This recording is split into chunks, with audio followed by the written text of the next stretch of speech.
work to do. There is serious venom on the ground, serious venom, poison. I think the guy has managed to poison so many people because I could witness that we are campaigning. Tuko mahali tumekanyanga rami, hiyo rami haikuwa 2022 na watu wanaona tunakanyanga rami ambayo imetengenezwa na serikali. For those who are in this government and are not coming out strongly to support this administration, moving forward, we will be categorical, we will be firm. Our target is to get as many votes as possible for the president.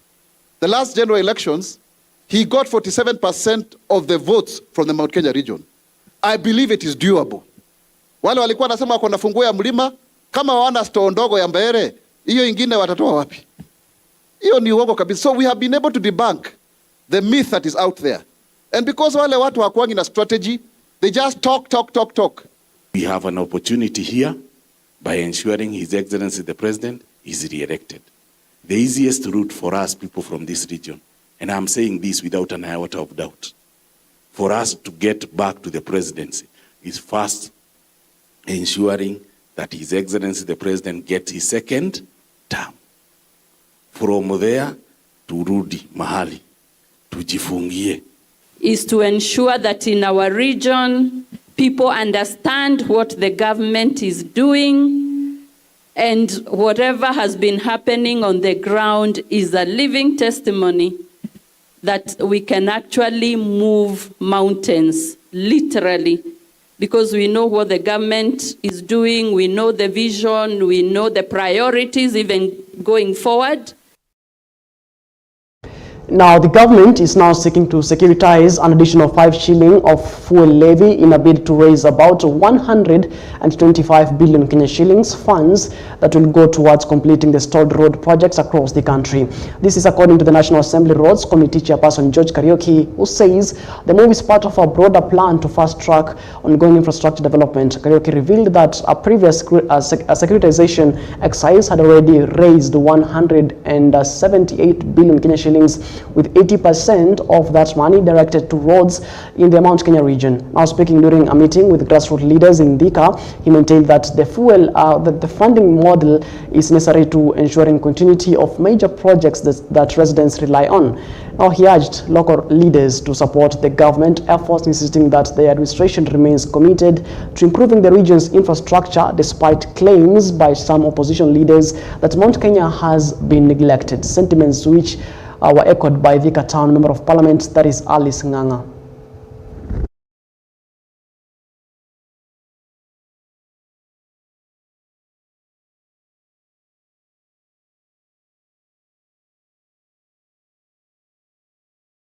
Si kuna watu hapa wanawaambia vile President William Ruto ametuachilia. Juzi tulifanya securitization. Nilielezea, sitaelezea tena securitization ya fuel levy. Tukakusanya 178 billion Kenya shillings. 80% of that money ilienda kwa barabara za hapa kwetu Mount Kenya. 80% ya hiyo 175 billion kumaliza hizi barabara zinajengwa. Tunataka kusecuritize shilingi nyingine 5, we raise 125 billion Kenya shillings. Hiyo pesa 80% itakuwa inakusongesha hizo barabara tena. So kwa 300 billion, 80% which is 240 billion itakuwa ya hapa kwetu Mount Kenya. President William Ruto ameachilia Mount Kenya. Ameneglect Mount Kenya. Nataka mwenye anataka kuwapatia contrary information awapatie data, asikuwe na porojo, asikuwe na fitina, asikuwe na matusi, asikuwe na empty rhetoric, aongee mambo anaweza support kwa data na vile nimeelezea, na awapatie example. Hii barabara ilikuwa imeanzwa, Uhuru akaachana nayo. Ati serikali inauza asset yake, lakini serikali inauza asset ifanye nini? Ukiangalia kama sisi watu wa Thika, na wale watu wanaishi Juja, wale wanaishi Ruiru, wale wanaishi 44, wale wanatumia Thika Super Highway. Hii Super Highway ilijengwa 20 years ago. The population has gone over and above the expectation ile ilikuwa inaexpectiwa kutumiwa na barabara ya Thika Super Highway. If the government is selling the asset to make sure that the Thika people can have an expressway, I will say they sell and we have an expressway, because I know how we suffer, how our businesses are suffering. If the government is selling ndio tujenge barabara ya Mau Summit Road, ningesema ijengwe. Christmas imefika, msimu wa Christmas. Tuliona Christmas iliyopita watu walilala kwa barabara pale Naivasha for 1 week. Gari zilikuwa zimefungana, hakuna mtu wa kufunga. Now, in heartwarming initiative aimed at protecting children from the dangers of street life during long school holidays, a team of community mentors is stepping in to guide vulnerable children, especially those from informal settlements. Now, under the Moyo wa Huruma project led by Africa Nazarene University in collaboration with Action for Children in Conflict and local partners, children aged 4 to 15 are being provided mentorship, meals, and engaged in activities to shield them from abuse, neglect, and even arrest. So far, 1,000 children have benefited, enjoying the safe spaces and coaching that offer hope and a brighter future. Dr. Susan Gitao, the project's founder, emphasizes the importance of keeping these children away from risky environments while fostering their development through guidance and care. Today we are here to actually offer specifically career guidance, counseling and coaching, because this is the largest slum in Kiambu County.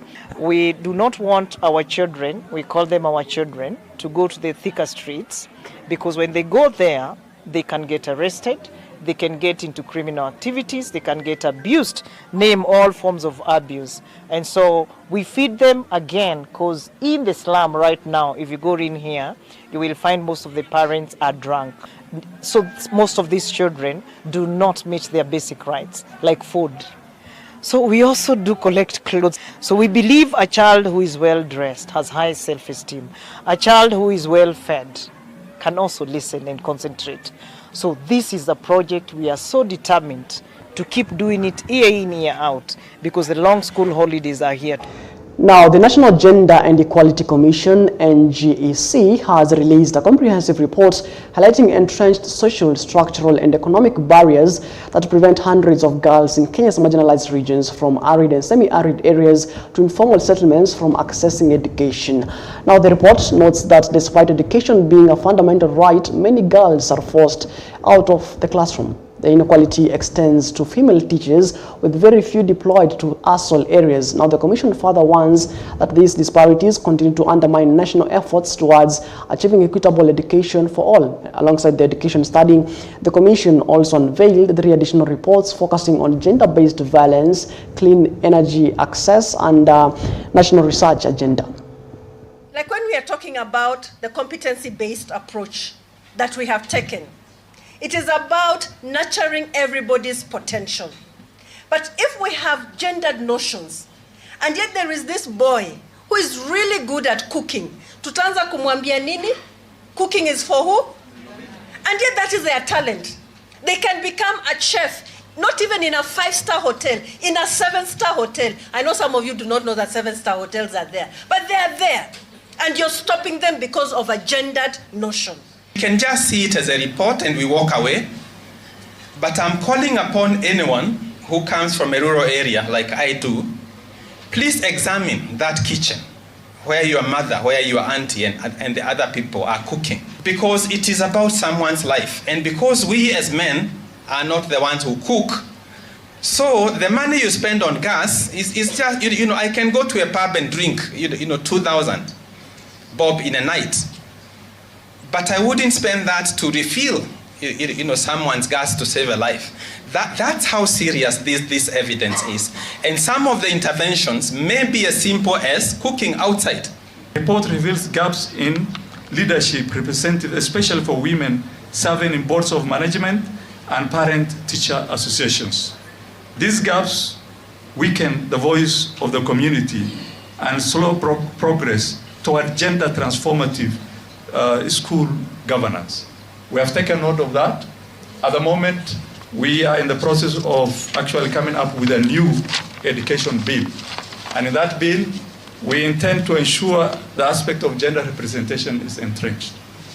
And so we have, as a ministry, struggled over the years, right from the curriculum development to pedagogy and assessments, to ensure that our education system is gender responsive. All right, it is exactly 30 minutes past the top of the hour. Due for a short breather here on Morning Live, but when we come back, we tell you what exactly the newspapers are saying. Don't go too far.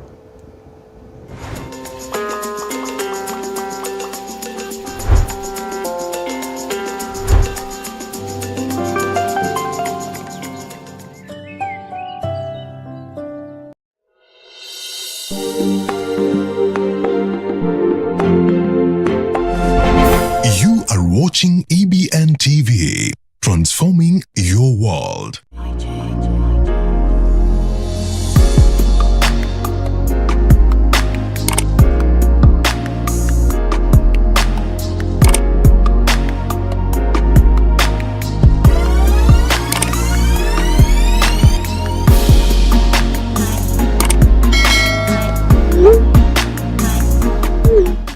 You are watching EBN TV, transforming your world. EBN TV cares about the growth of your business. To advertise with us, call 0725 386 501 or 0740 653 453. EBN TV, transforming your world. You are watching EBN TV, transforming your world.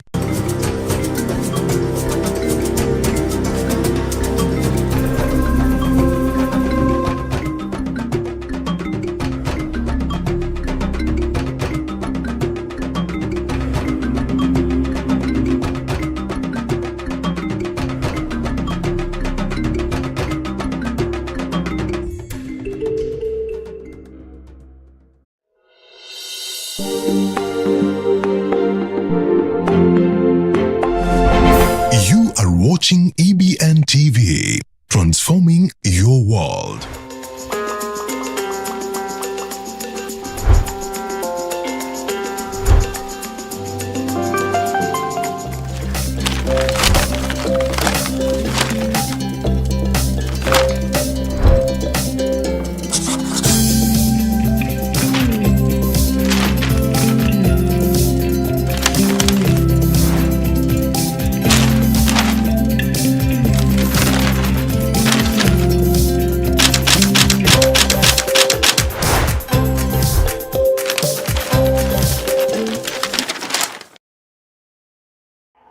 Right, welcome back to the program. Now let's take a look on what's making headlines on the dailies today. And I'm having the Daily Nation and the Standard newspaper this particular morning of 11th of December 2025. Of course, tomorrow will be actually Jamhuri Day, right?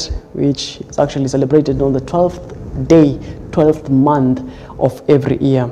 Right, now top story on the Daily Nation. Kenyans named in terms what is quoted as worst illegal aliens list. Of course, there are pictures there of the Kenyans named that include Bedwell Gadu, crime, is accused of crime and was arrested in California. Moffat Mureithi, also the crime is dangerous drugs. He was arrested in Texas. Mohammed Chekchani, he was arrested in California in relation to kidnapping. And Naserian Montet, crime is assault and was arrested in Utah. And Patrick Mwangi, the crime is what is termed as DUI and was arrested in Texas. Boniface Mboro, the crime is assault and theft. He was arrested in Georgia. And Moses Okoth, the crime is assault and was arrested in Tennessee. And Kevin Gunyani, crime is assault and he was arrested in Pennsylvania.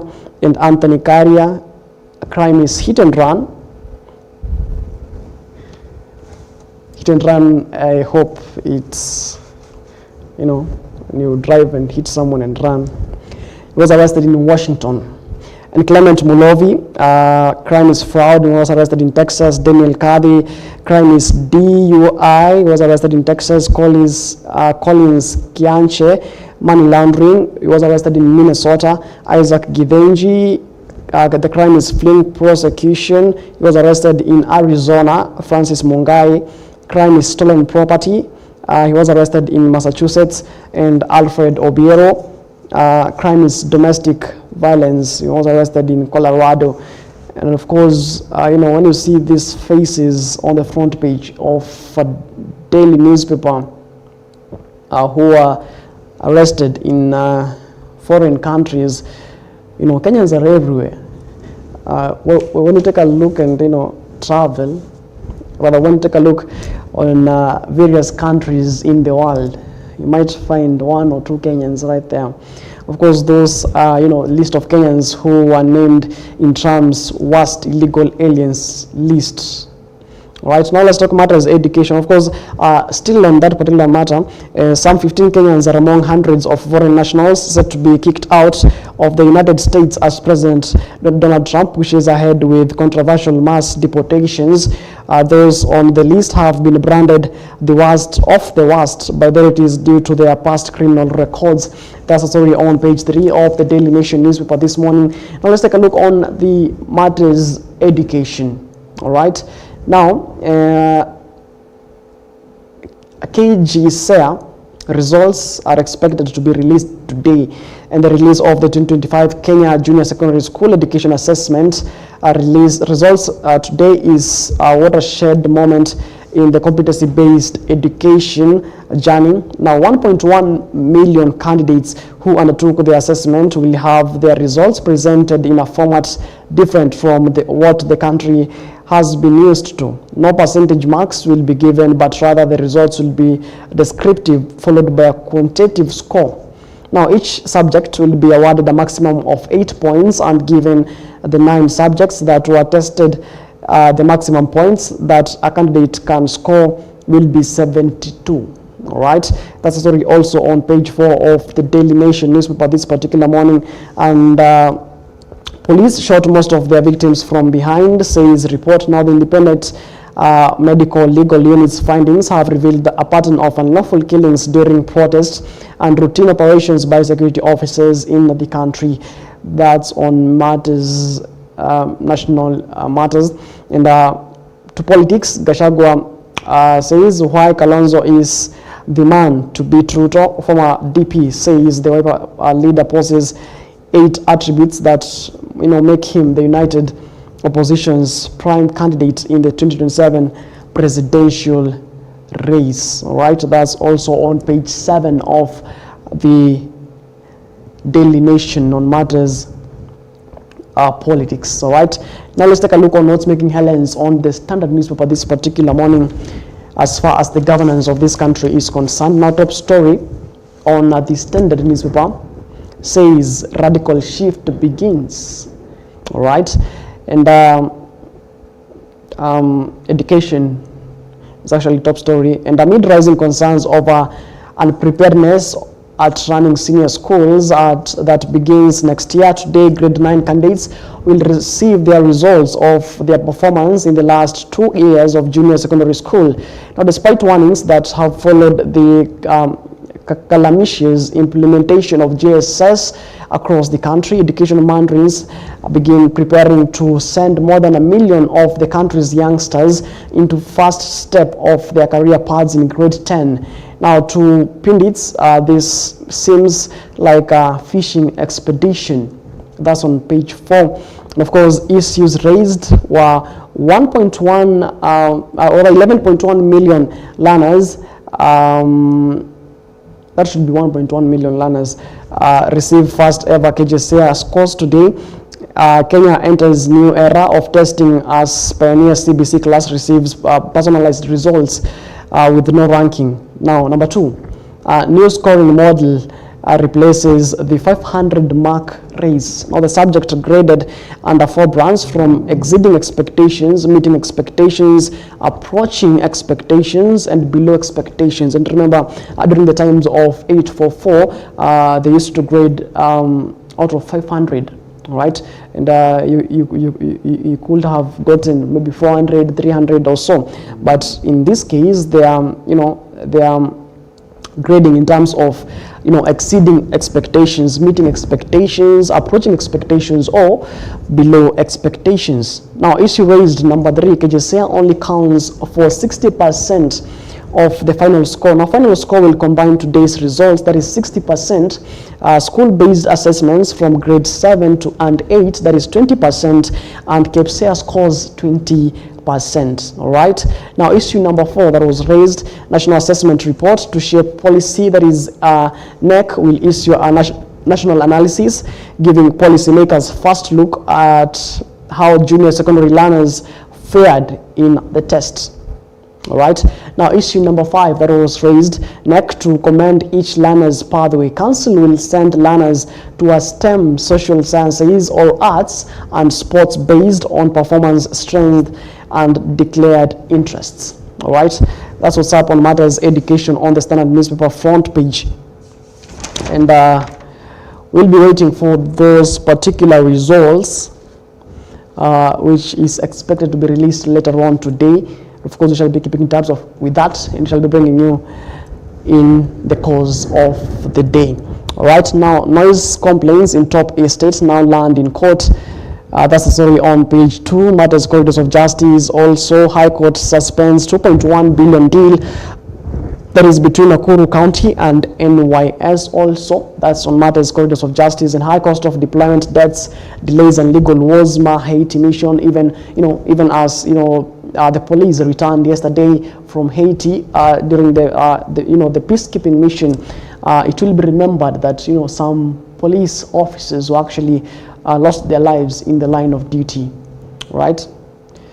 Of course, congratulations to they that survived. Of course, our condolences to the families that lost their loved ones who went to fight for the country, right? It is exactly 42 minutes past the top of the hour. We're taking another short breather here on the program, up to speed what's making headlines from our newspapers this particular morning.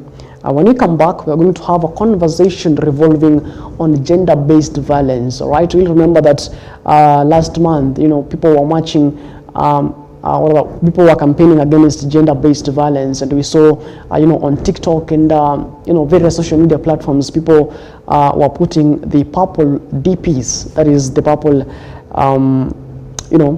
DP, and they were campaigning against gender-based violence. Now we're going to break down what really causes gender-based violence, where does it come to that, right? That's what's coming up later on after this short commercial break. Don't go too far.